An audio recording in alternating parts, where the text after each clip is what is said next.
I'm Adélie Pojzman-Pontay, and this is Ukraine, the latest. Today, as Donald Trump calls President Zelensky a dictator, we look at the conundrum facing Europe. To speak out and risk fraying American support, or to stay quiet and not articulate their sense of betrayal.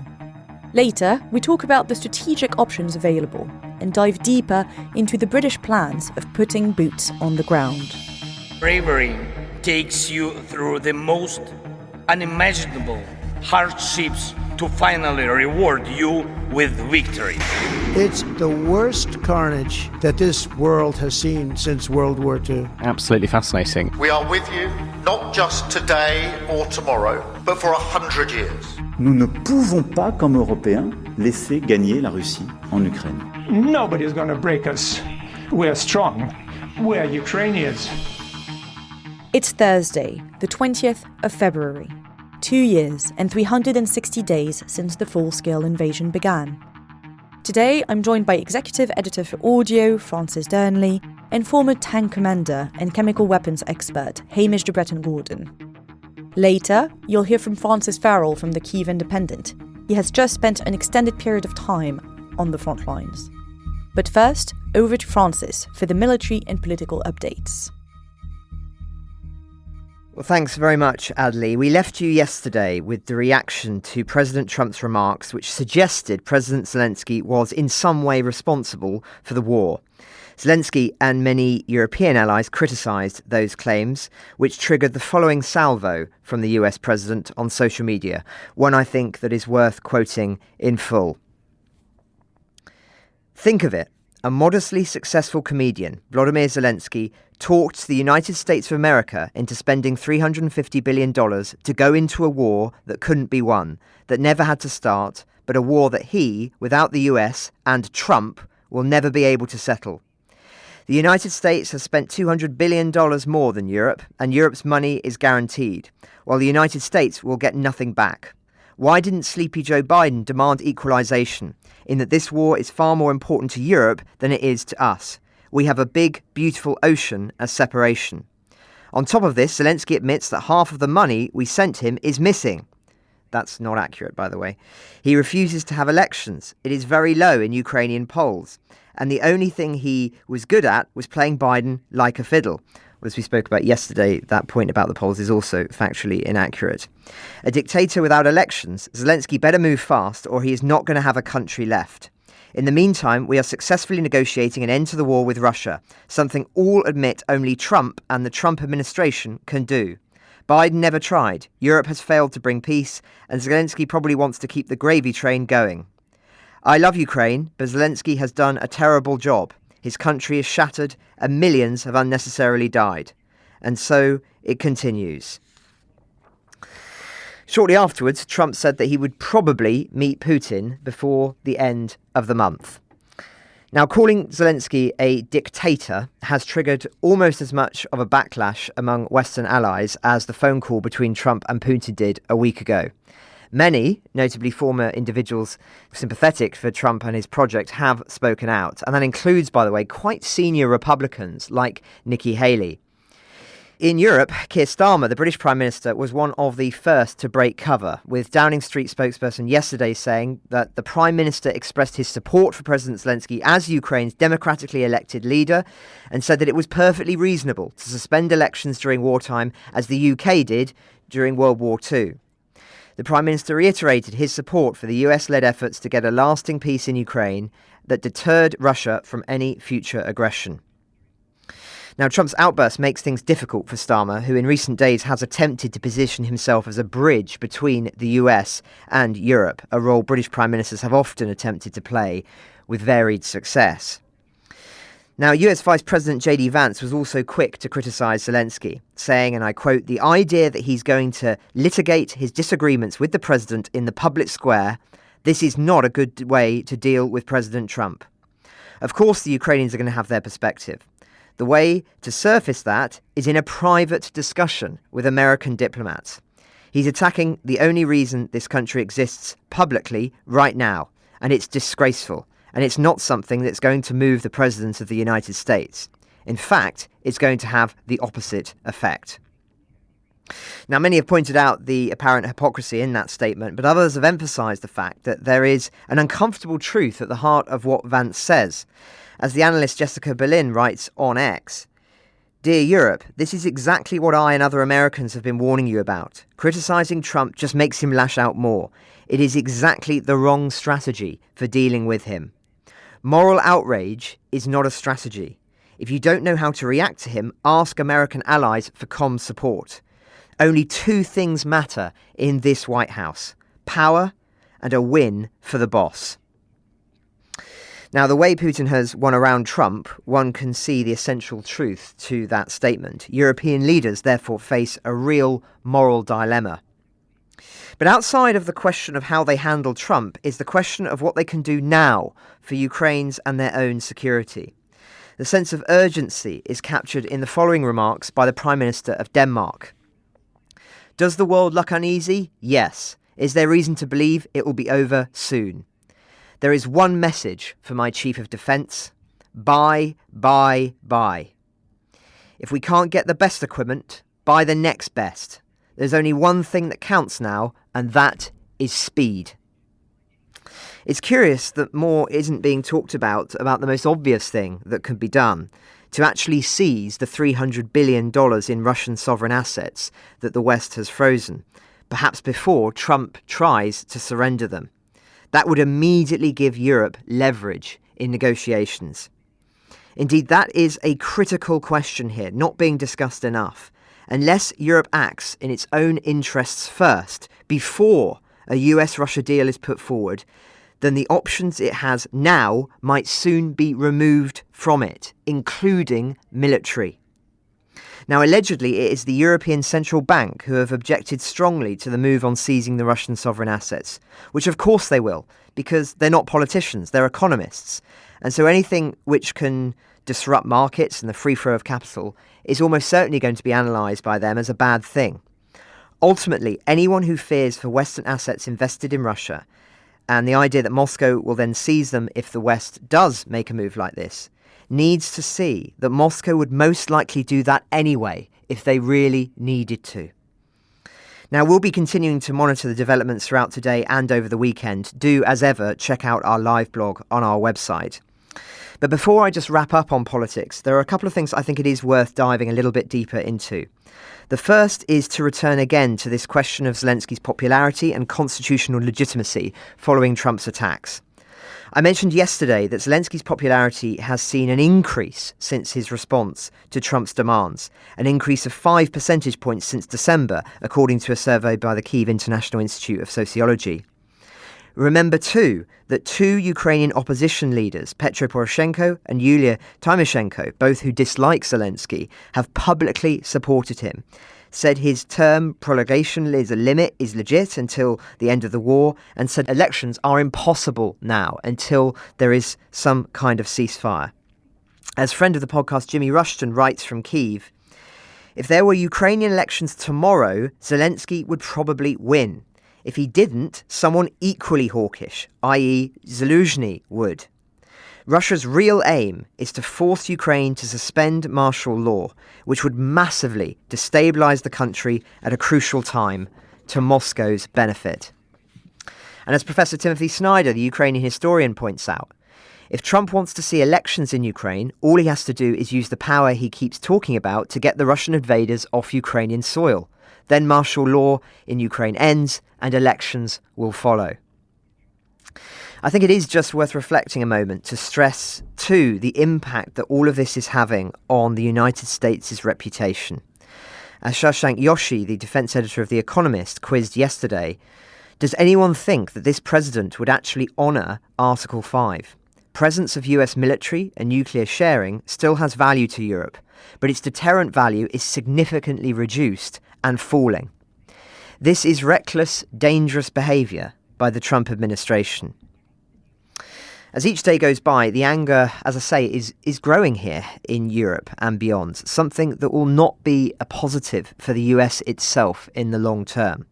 Some of you have written in talking about boycotting US businesses in European countries, which I only mentioned to underscore the strength of feeling for our American listeners.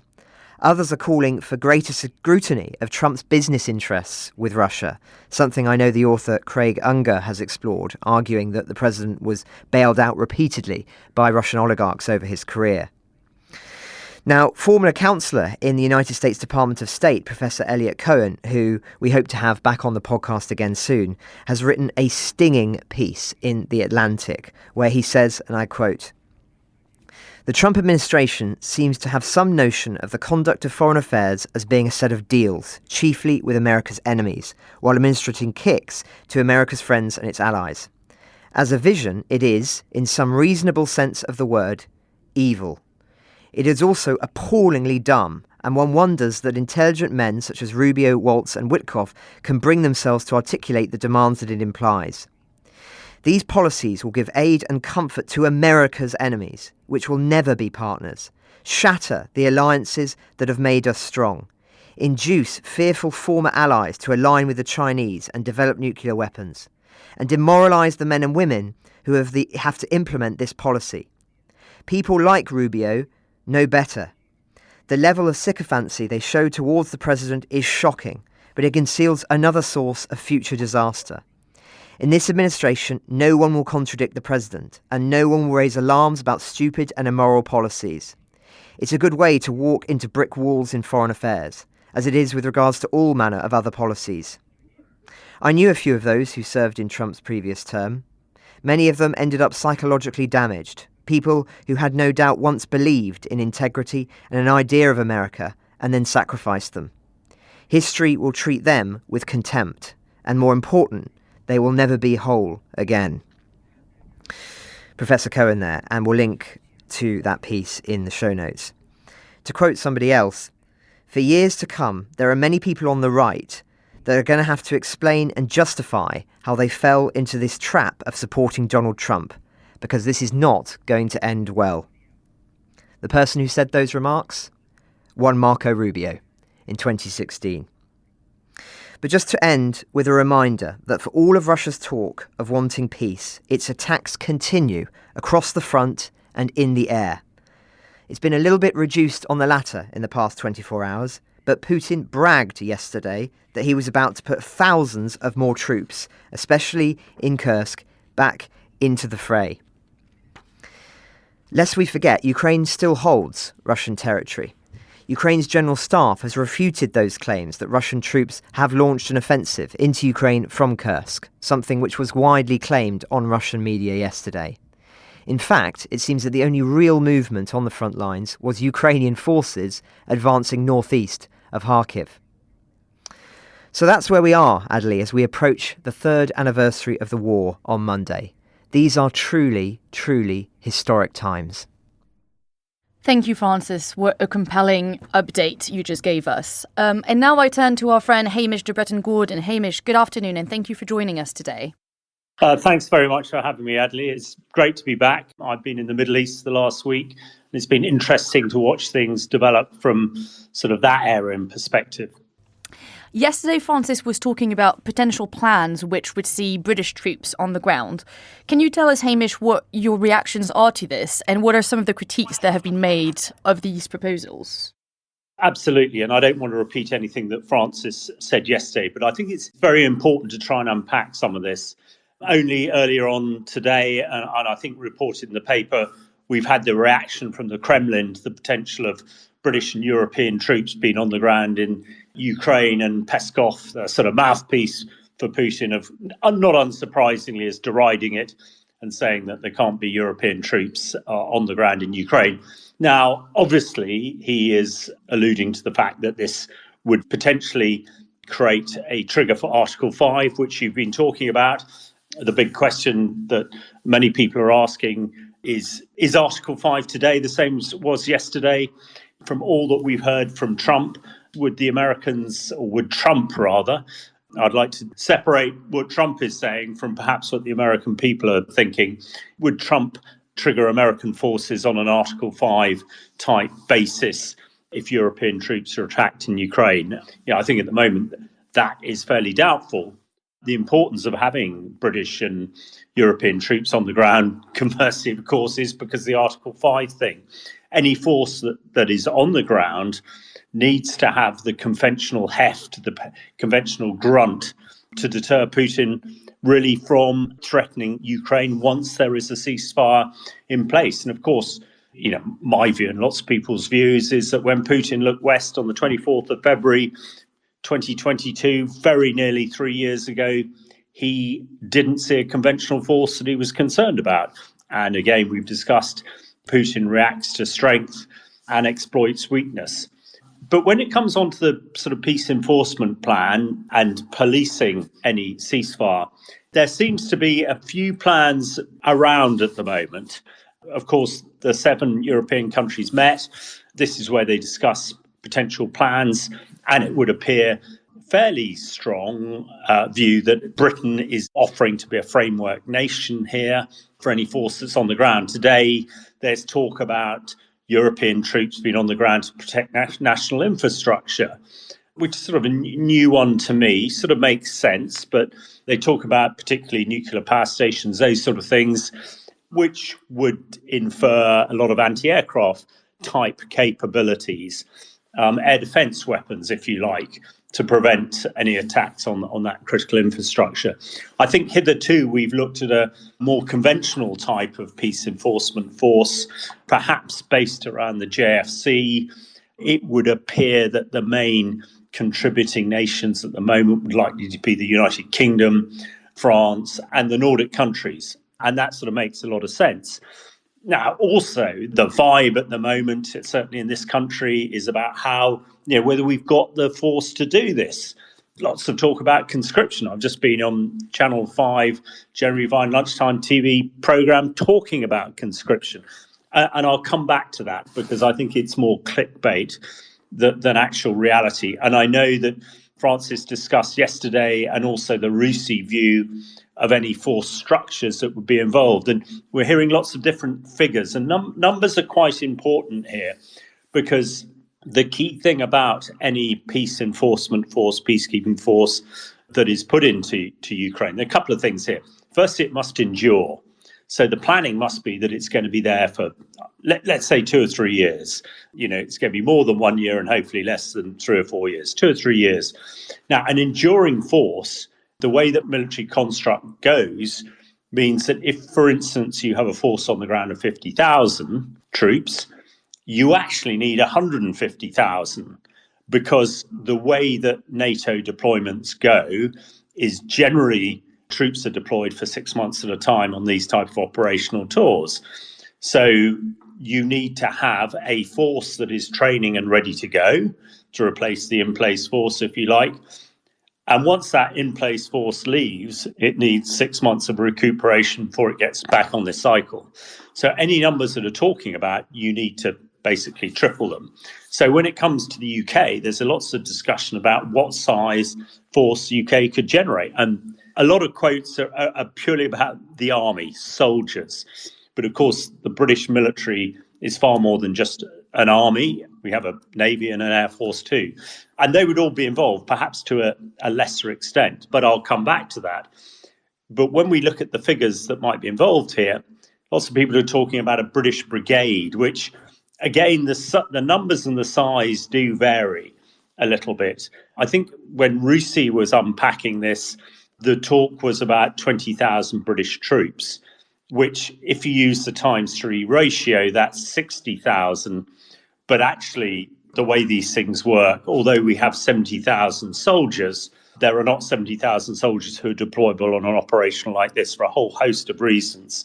There are probably only about 50,000.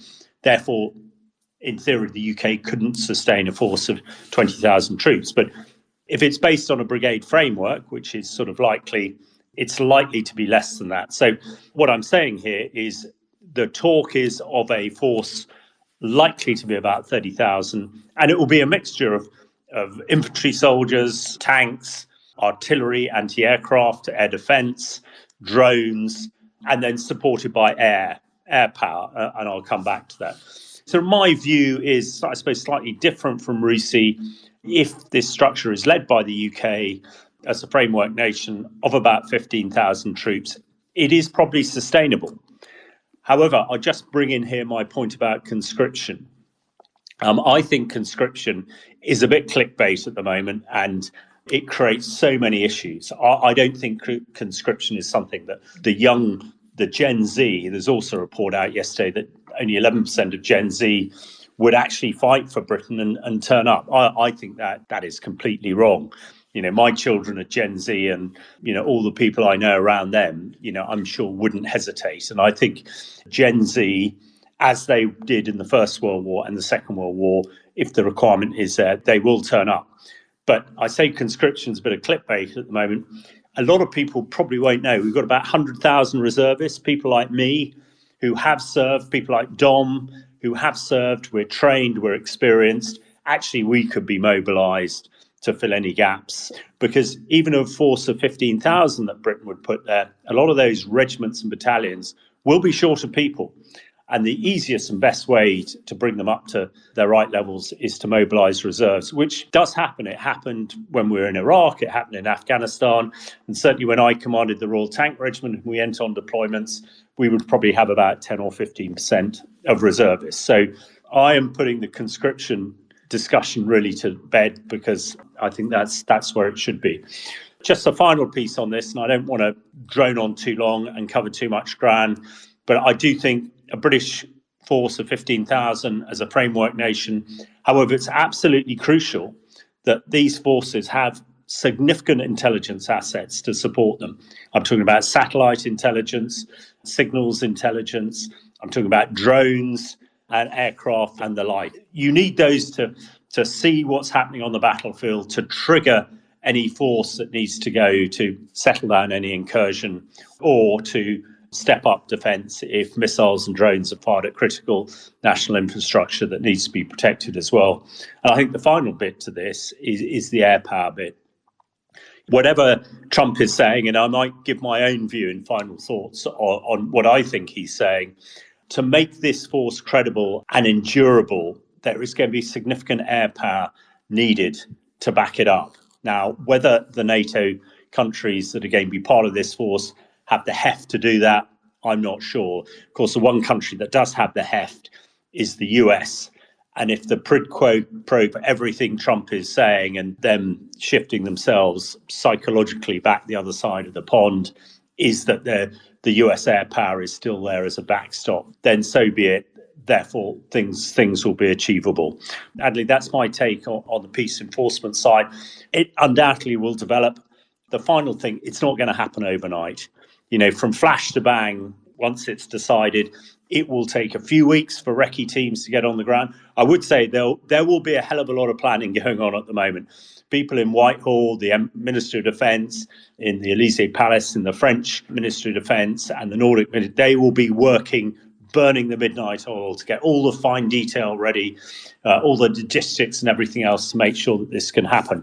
But it will take weeks, a few months to get it set up and effective. So that's why I think it's important that a decision is made soon, so that certainly by midsummer, this force will be in place. If a peace deal is done, relatively quickly, but it just won't happen overnight.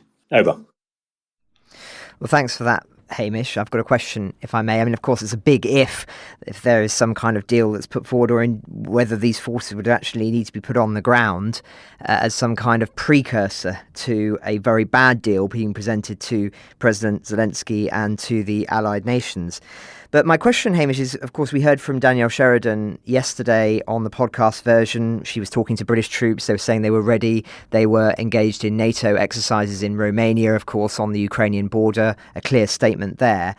But what's your view on Europe more broadly here? Because Britain might be ready to act, but it can't act alone. So it would need, surely, other countries. It would need countries from perhaps Jeff and the Baltics. It would also potentially need France. I just wonder, what, in your view, coalition is the minimal required to make this viable?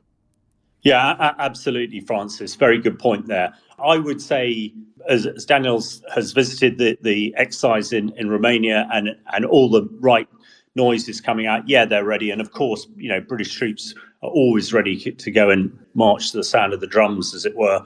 I'm pretty sure that the French would also be ready. We've done an awful lot of interoperability training and work with the French over the years, and similarly the Nordic nations as well, particularly the Swedes and more latterly the Finns. So the talk was it was probably going to be based around those four nations and the interoperability. And people will be saying, well, Sweden and Finland are new NATO countries, but actually they have been training with NATO for a very long time, which has made their integration that much easier. Of course, I think people would like to see the Germans and the Italians and others to be more involved, but the mood music coming out of their governments is perhaps they'd prefer to stay back and hold the coats, as it were. So a long answer to your question, Francis, I think people will be pretty ready. I mean, we've been doing these NATO exercises for a long, long time. Admittedly, you have to go back to Bosnia and Kosovo at the end of the 90s when we last had a sort of peace enforcement mission on this sort of scale. It worked pretty well then. And everything I'm hearing, I'd be relatively confident that actually this force could be effective in place in a couple of months. There would still need to be a bit of what we call pre-deployment training happening, which in effect, in a sort of way, that's what's going on at Romania at the moment. But I think NATO has been preparing this almost since the 24th of February 2022. So I think we'll see a pretty slick operation and a pretty well-drilled force that goes in. As you say, hopefully sooner rather than later.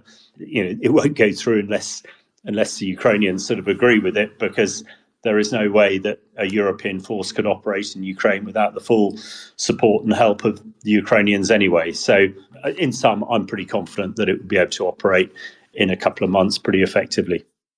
Just one final question before I hand back to Adélie, Hamish.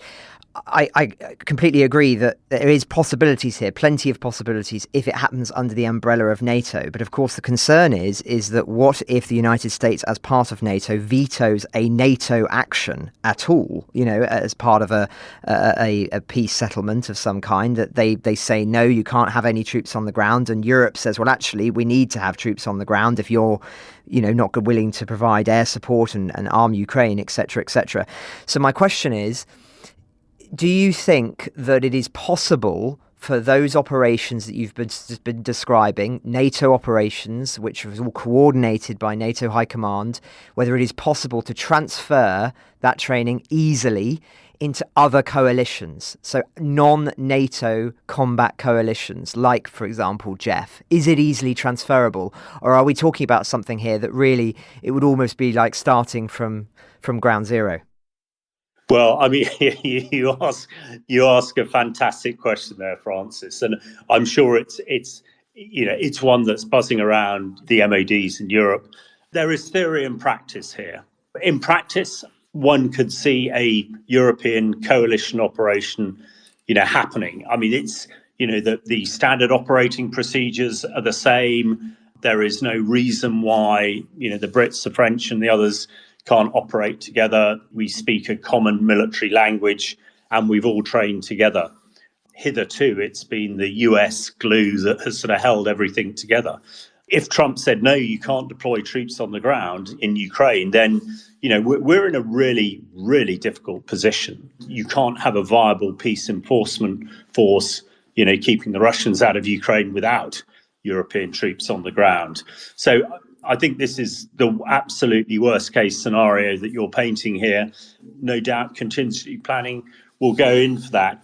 The question, I suppose, is could this force operate without the heft of the US military? Well, it might have to, particularly those who seem to be in the Kremlin's pocket rather than others are saying, well, without the US, there's no nuclear deterrent. Well, that is wrong. Of course, Britain and France have a nuclear capability that can be operated independently, as it were. And despite the fact that it's vastly inferior to the Russian capability, Putin and his lot are well aware that there's enough capability there to wipe Russia out, as of course Russia has the capability the other way. So a worst case scenario, there will be planning for it. In practice and in theory, we could operate without the Americans. But in reality, would we be able to do that? I mean, it's a massive question. And that's why I think it's so difficult. Trump is almost acting in a childlike way. And when you're dealing with grand strategic issues where so many thousands of lives at stake, when you're trying to negotiate with a child, it's pretty difficult and challenging. We just hope that there are steady hands behind some of the key players at the moment to make sure actually we can come to some sort of agreeable peace and can produce a force that will be able to make sure that that peace holds. Thanks, Hamish. I also have a follow-up question. I'm sorry, because you wanted to put the conscription debate to bed and said it was clickbaity, but I actually have something to ask about that. I don't actually know what the status of the debate is in the UK about a national military service, a mandatory military service. It's something that no longer exists in France, but that has come back regularly in the public national conversation, whether we should have that back, some sort of like Macron has implemented a couple of years ago, and for 2 years, something that he called the Universal National Service, which is not frankly military training, but some sort of kind of nationalistic training for everyone around the age of 18. Obviously, some countries in Europe do have mandatory military training. My question is twofold. One, what's the status in the UK around that debate? And also, do you think that could be reignited alongside the conversation around conscription and with the prospect of sending troops to Ukraine for Europe's defence? Adélie, really good question there. My sort of putting it to bed was very much just numbers games within the current British military. But you're absolutely right. I mean, this, national service in the UK, I think, ended in the 60s in various times, a bit like France. It's come back. There was a big push to reintroduce national service when unemployment was very high.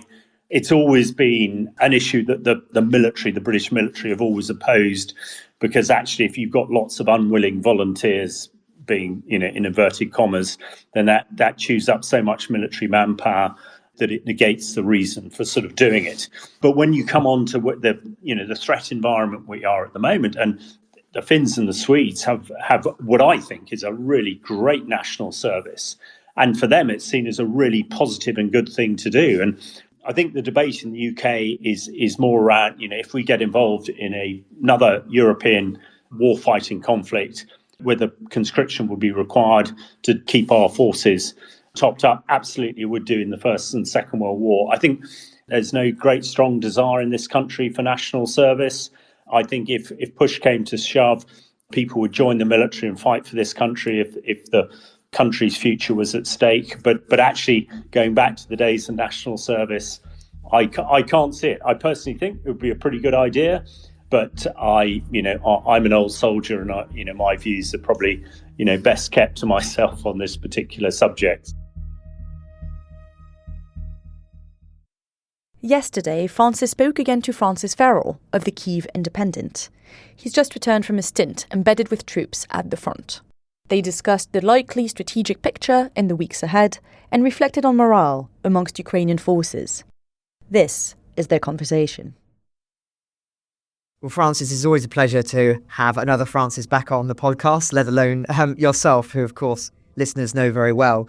You and I spoke in Kyiv a few months ago about the direction of travel and the various different options that were available, the different pathways, as it were, in the months ahead. Where would you say that we are now, following Trump's remarks last week, in that cycle?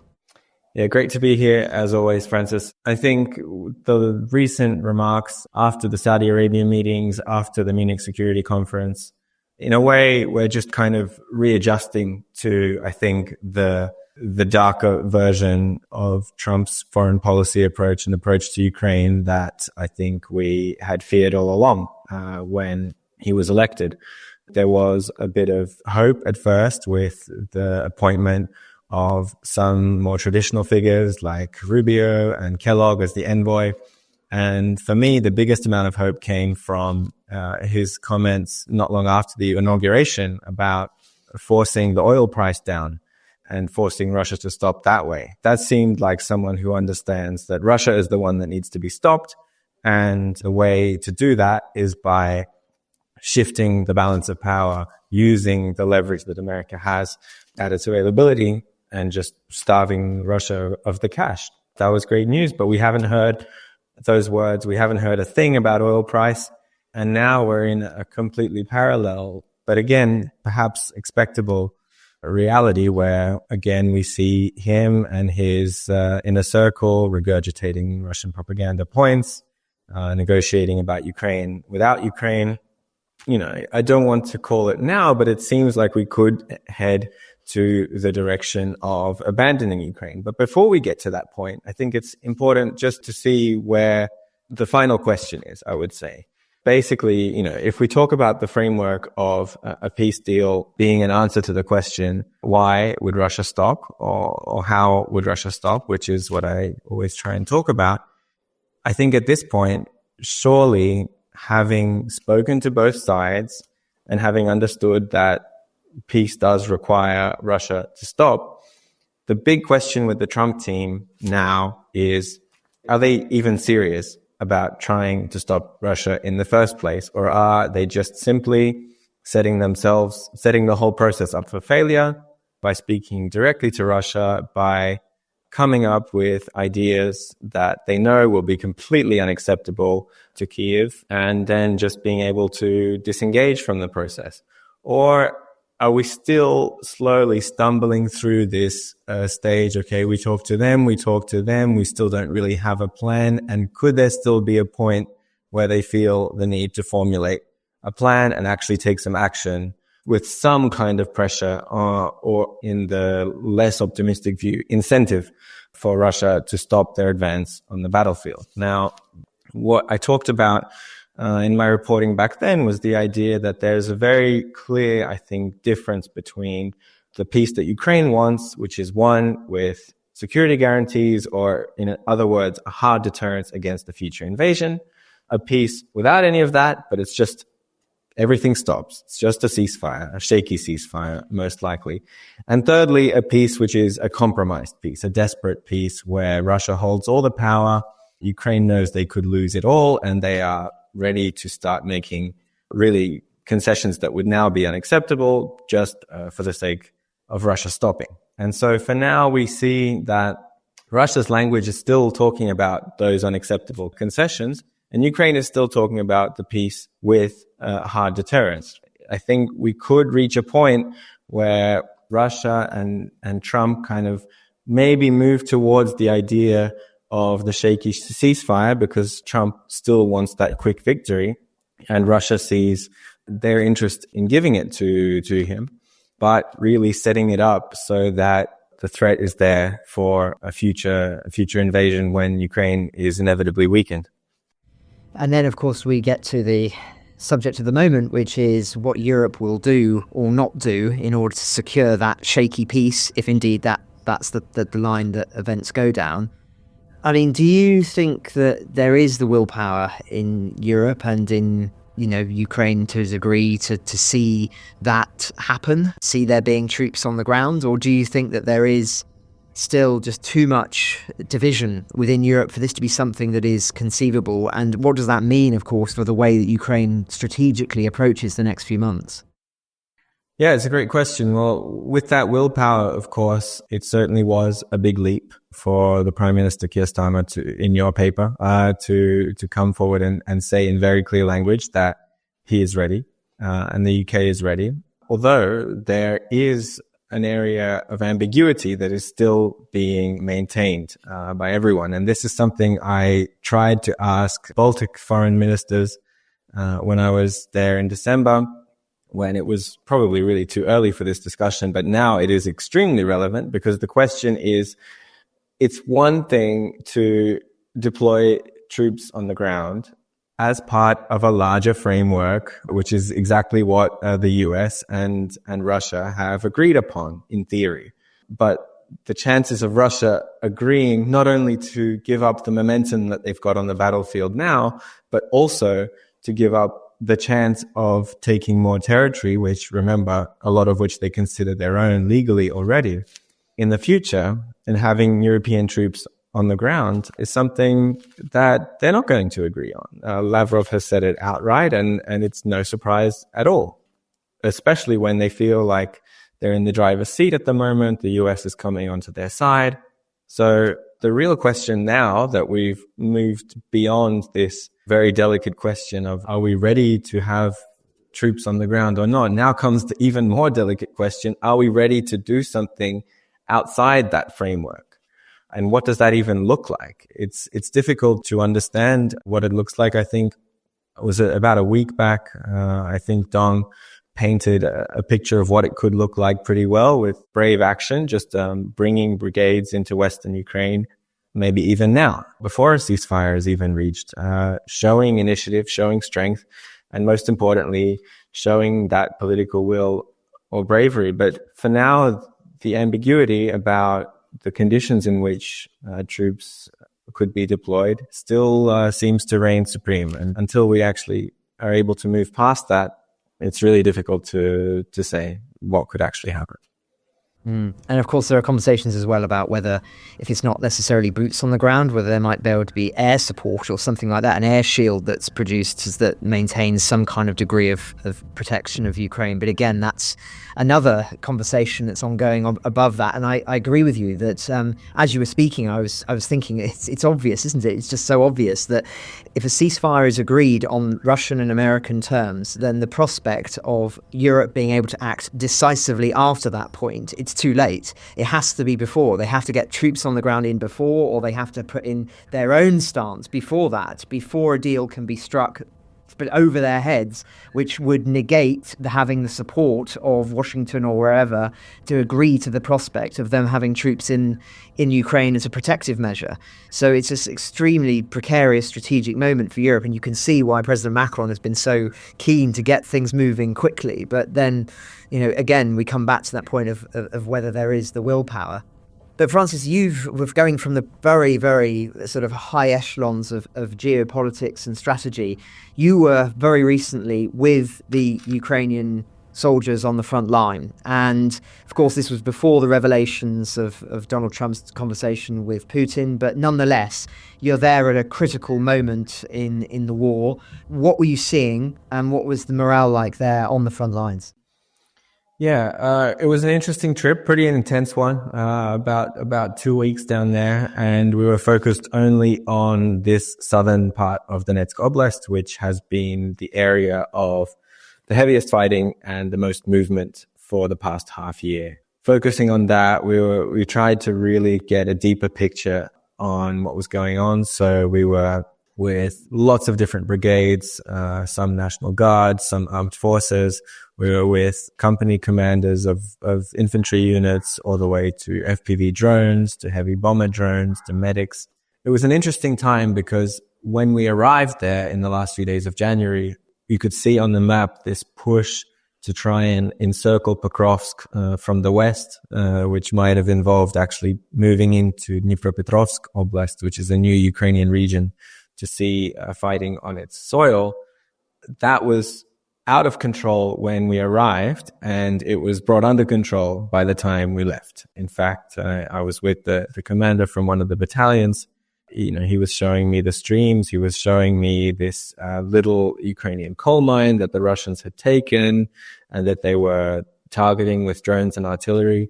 And by the time I left, they'd actually retaken that coal mine, which is actually quite a rare thing for significant bits of territory to be retaken, even at still a tactical level. On the other hand, though, for those listeners, I guess, who know the map, you have further down, you have the city of Kharkov, which was taken a month or two ago now. Right next to the city, there's still this Ukrainian pocket of land that has been holding out despite being pretty much surrounded on three sides, Russian forces pressing in from a lot of directions. Brings up the same questions about why is Ukraine still fighting there when the equation for attrition is not great. You have some really good units holding the line there. You have Marines, National Guard, air assault forces, mechanized brigades with Western weapons, but it's just not a very good place to stage a fight when your enemy is bearing down from so many directions. We heard some pretty insane stories. There was one wounded soldier who came in, and he was in a surprisingly fighting mood for someone who just being on position for 4 days after being wounded in the face by a Russian FPV drone, and tragically losing all of his comrades who were defending that position. So he was on his own, and he was telling his commander that he was actually even still killing more Russians just through the entrance to his dugout. Just an incredible tale of survival on a personal level. Something, one of these tiny little stories that could easily be a Hollywood movie, but he just kind of brushed it off. Crazy situation, but made it out. His face, his wounds were a little bit infected, but there's still hope that he could save that eye. I think, it's a reminder of often the press speak to soldiers. They speak to maybe medics, artillerymen, drone pilots, and you can get some nice emotional quotes about geopolitics or morale or Ukrainian bravery, but the conditions that infantrymen are in on the very zero line, increasingly isolated and staying there for weeks at a time on average, is something on another level entirely. So it was an interesting trip because you saw one area of the front line near Pokrovsk actually stabilize while we were there. And if you look on the map, Russian forces are still quite a long way away from getting that now typical, those pincers around the city. They've made it not even 180 degrees around the city. So it might seem like a bold prediction, but I think, in 6 months' time, I think Pokrovsk could definitely still be holding out, which is something that maybe people didn't expect half a year ago when the Russians first got to the outskirts of that city. But further down, now again, we see that pocket closing up, just in the past few days. And unfortunately, that probably means on the ground a lot of chaotic retreats. But the hope is that they've learned from their mistakes. And in this case, they will be really retreating to better prepared, hopefully, fingers crossed, better prepared, better fortified lines where they can make a better defensive stand. Now, there's been a lot of reporting, Francis, that the Russians have not been able to push as hard in recent weeks as they had in the previous months. I wonder what their feeling, the soldiers you spoke to, was of that assessment and your own perspective on that question. When it comes to soldiers describing how the Russians fight, it's usually pretty much the same story all over. It's about these small infantry assault groups coming just one at a time, seemingly endlessly, where simply the aim is to get men up the field, even if there's an understanding that, for example, if you send 6 men, maybe 1 or 2, if you're lucky, on the attacking side, will be able to actually survive and dig in. But that's enough for them to send the next 6 men in, and 1 or 2 of them dig in, and suddenly you already have a forward position, and the Ukrainians are forced to move back. And that's how it works all the way across. The Russians do not have the force quality to conduct combined arms offensives, to conduct big breakthroughs through the Ukrainian lines, as overstretched as those defensive lines may be. So they stick to what is simple and what works. And that's what they still tell us about, and of course we will see, intensity on some sectors of the front die down and stabilize. And it's a good thing when the Ukrainian defenders can get their defense in order. But we still know that the Russians are still managing to recruit tens of thousands of people. I saw, I think on Twitter, accounts of some of the first Russians who signed their contracts in 2025 already being reported dead or missing. It's just this endless conveyor belt of contract soldiers. It is getting more difficult. And the Russians are always, of course, looking for alternative sources because they don't want to mobilize. And that could be a big decision for Russia if Ukraine continues to successfully just really churn through a lot of these Russian forces. But for now, I would definitely say that any lull of that sort is certainly going to be temporary.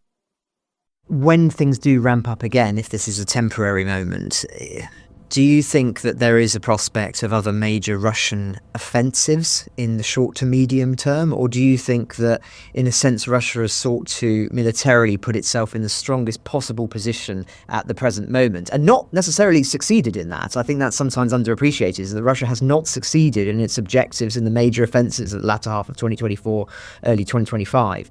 But they've thrown everything at that. They have not succeeded. And therefore, basically we're just only ever going to see these incremental gains now in the short or medium term? Or do you think that there is still the prospect that behind the lines Russia is preparing for other major offensives and there is still the danger of some major breakthrough that the Ukrainian lines crumble? Or do you think that really we're only looking at these incremental gains for the foreseeable? Yeah, it's a good question. I mean, Zelensky was talking about Belarus, and there's always the specter of that kind of thing looming. Of course, Russia could choose another part of the border to go across like they did in Kharkiv back in May. In theory, yes, but it all comes down to the numbers game, the attrition war first and foremost. And so if they see they have momentum and success in one area, their campaign of overrunning southern Donetsk Oblast, the remainder of it, which started back with Avdiivka a year ago and has pushed through to some of the quickest Russian gains we've seen, the quickest gains we've seen since early 2022. That has been a successful campaign for them. It has seen the Ukrainian defense in a worse state than Bakhmut or Chasiv Yar or Turetsk or Kupiansk or anywhere else on the front line. And so I think for now they will plan to continue that as long as they can go, because when Ukraine can stabilize, they can fortify, they can consolidate as well on the defense, and that equation usually favors the defender if they are well prepared. But at the same time, Russia's always been good at probing the weak spots. And that's a natural kind of cycle of Ukraine's tendency to kind of chop and change battalions and brigades and fight fires.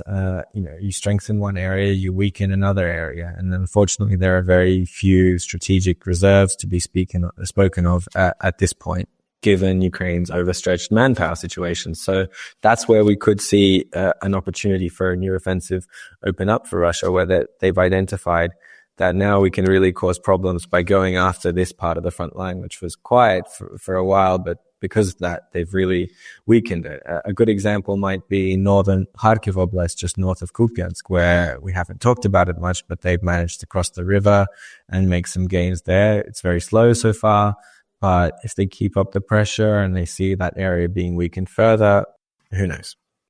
It's very interesting. Now, my final question before giving you the chance to say anything that we've not talked about. You mentioned and alluded to morale earlier when you were talking about your experience amongst the frontline soldiers. What do you think the impact on morale has been amongst Ukrainians and Ukrainian soldiers of the events of the past week, 2 weeks or so? Do you think it's been something, there's been all sorts of reports about an increase in support for President Zelensky, but do you think that there will be Ukrainian soldiers who'll think, we're in a really, really bad situation here? Yeah, again, I think it's wrong to compare soldiers and civilians because, I think, as you say, for soldiers, the continuation or end of the war has a direct consequence on their quality of life on a physical level. These people are drained mentally and emotionally in a way that no one sitting in Kyiv talking about burnout can really even begin to understand. So, of course, these are ordinary people and they will have very conflicted feelings. I think a lot of people have said they're very tired. They want peace. But at the same time, you have a lot of people saying this line that if we just have a peace now and we have to fight again, or our children will have to fight and we have to give up territory, I just won't accept it because so many of my friends died for this. I think with civilians watching this from afar, I think it all depends on how they approach this Trump phenomenon from the beginning. There was really this consistent strain of, I wouldn't say wishful thinking, but hopeful thinking that, okay, he's the hard man, he's the hard negotiator, he's strong, but Biden was weak. He wants peace, so he'll push Russia to stop. He'll get tough on Putin. And I think that mask has come off, and some people are taking it better than others. But in general, I think, as you mentioned, people have definitely been in support of Zelensky, drawing a line. We're not going to continue to just flatter, but there's a reason that Ukraine's Maidan revolution is called the revolution of dignity. And I think how Zelensky has handled this, whatever criticism I might have of him on the world stage, saying no to this ridiculous resources agreement, saying now that Trump seems to be living in a disinformation space, that's the kind of language that we need, and Ukraine broadly supports it. Well, thank you, Francis. Your insights are always so valuable. Is there anything we've not talked about that you just want to mention? Yeah, I think when people ask me about Trump, and maybe this is getting a bit too political, but his steps and his moves specifically regarding Ukraine have, again, not come as a surprise. This is the Trump that we, I think, were quietly quite fearful of for a long time. But the more scary thing is you can see how his approach to Ukraine has been just one part of an overall clear display of his values or lack of values when it comes to, running completely roughshod over the idea of national sovereignty, thinking about annexing territories and states here and there. J.D. Vance's ideological attack on Europe and a refusal to even guarantee European security, and of course the consolidation of power in many big illegal fell swoops at home. I think that's what maybe should be paid attention to more. I think it's definitely time for that wishful thinking to be over on this continent here in Europe, and action to be taken, understanding what kind of period awaits us. Francis Farrell, always a pleasure. Thank you. Let's now move on to our final thoughts. Francis, do you want to start? For final thoughts today, I just wanted to thank those listeners who filled out the survey that we put in the show notes. Apparently thousands of you have already done so that's amazing. But we are hoping to hear from you, where you're from, what you value, and how you might be able to contribute to the podcast in the future. So there's a link in the show notes, and do please fill it out. We're really, really grateful. Following up on the survey that Francis just mentioned, I read and listen to a lot of things in French about Ukraine and about the invasion. And I was just wondering who amongst our listeners is a French speaker. If it's worth me putting these links in my final thoughts on the show, in the show notes, if that's something people are interested in, do feel free to reach out on the email or on Twitter. Hamish, do you want to leave us with your final thoughts and close the show? Adélie, thanks very much. My final thought, and, I don't want to labour the point about Trump and everything that's been said there. I did say he is acting in a childlike manner, which is not what one would desire from the most powerful man in the world. But I'm just hoping that his histrionics at the moment are very much aimed at galvanising Western leaders to take full responsibility for the defence and security of Europe, which he feels that we have failed to do and relied too much on the US in the past. And if that is the case, and it appears Western leaders, European Western leaders, are being galvanised, then hopefully that is the aim, and that will be a good thing. However, if, as some people are suggesting, he is handing the Trump cards to the Kremlin, then we are going to be in for a very difficult time. Let's hope it's the former. Thank you. Thank you, Hamish. I would say that the British and the French tend to agree on more than we think they do, but that's a conversation for much later and not for this podcast. Ukraine the Latest is an original podcast from The Telegraph, created by David Knowles. To support our work and stay on top of all of our Ukraine news, analysis and dispatches from the ground, please subscribe to The Telegraph. You can get your first 3 months for just £1 at telegraph.co.uk/Ukraine the Latest. Or sign up to Dispatches, or Foreign Affairs newsletter, bringing stories from award-winning foreign correspondents straight to your inbox. We also have a Ukraine live blog on our website, where you can follow updates as they come throughout the day, including insights from regular contributors to this podcast. We also do the same for other breaking international stories. You can listen to this conversation live at 1 p.m. London time each weekday on X Spaces. Follow the Telegraph on X, formerly known as Twitter, so that you don't miss it. To our listeners on YouTube, please note that due to issues beyond our control, there is sometimes a delay between broadcast and upload. So if you want to hear Ukraine, the latest, as soon as it is released, do refer to the podcast apps. If you appreciated this podcast, please consider following Ukraine the latest on your preferred podcast app and leave us a review. It really helps others find the show. Please also share it with those who may not be aware we exist. You can also get in touch directly with us to ask questions or give comments by emailing ukrainepod@telegraph.co.uk. We do continue to read every message. You can also contact us directly on X.